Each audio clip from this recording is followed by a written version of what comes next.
Hi, my name is John, and this is my real life story. My darkest days started when I was a child. My dad was abusive. He beat on us children.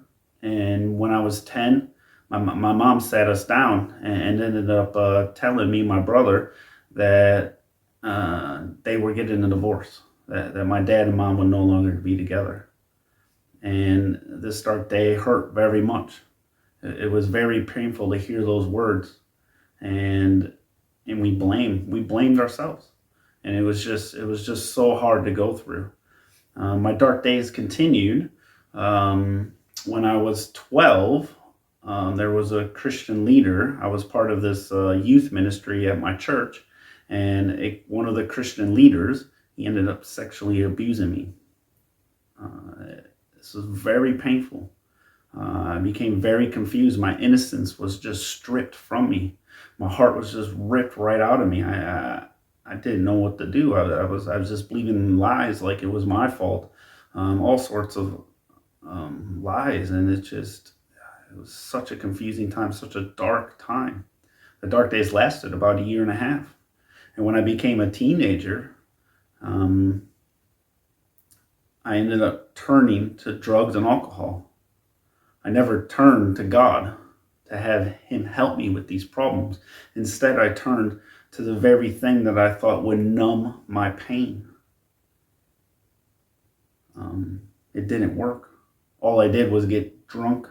All I did was do tons of drugs. These addictions just basically ruined my life. And I just became angry and bitter and just hating God and hating everything. I didn't want to have anything to do with God. So I did everything that was against God.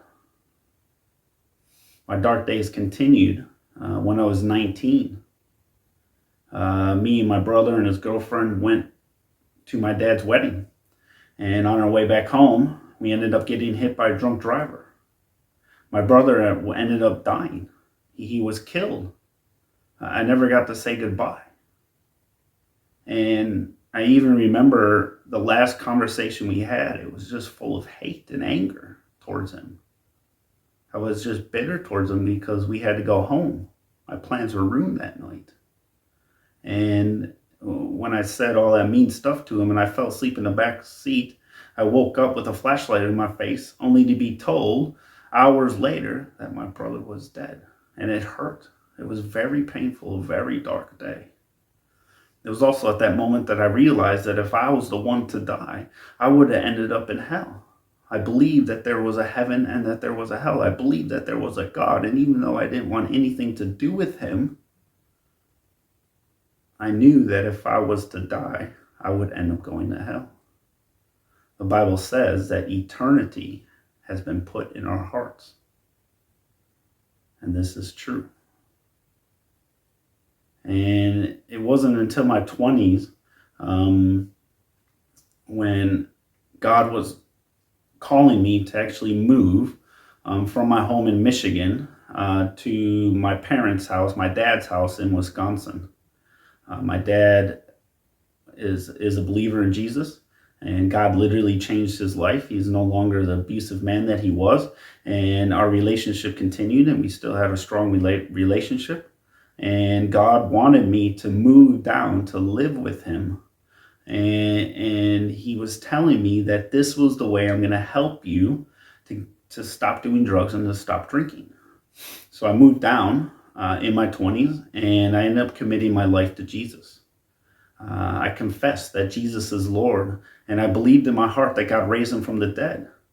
You know, the Bible says that Jesus is the way, the truth, and the life. And the only way to the Father is through him. And I knew in my heart that through faith in Jesus, I can live forever. So God convicted me, and I repented. He had me turn away from my sins, turn away from disobeying his commandments, and start following Jesus, who is God. And from that moment on, sin continued. I still struggle with sin. Some of my addictions lingered. I still struggled with pornography for a while, and even would go back and forth between doing drugs and not doing drugs. and sometimes sneaking in a bit too much to drink. But God, who loves me because Jesus died for me, and because I'm in a relationship with Jesus, with God, my Father kept helping me. He would not leave my side. He freed me from the addiction of pornography, from the addiction of drugs and alcohol, from the addiction of cigarettes. It didn't happen right away after I committed my life to Jesus, but it did happen because God is a faithful God who cares and looks after his children. And it's so amazing to be in God's family now, that even though I still sin today, I can turn to my Father for help in times of trouble. Psalms 46:1 says this: God is our refuge and our strength. He is our ever-present help in times of trouble. We can go to God and he will help us because he loves us and he looks after his children. This is my real life story.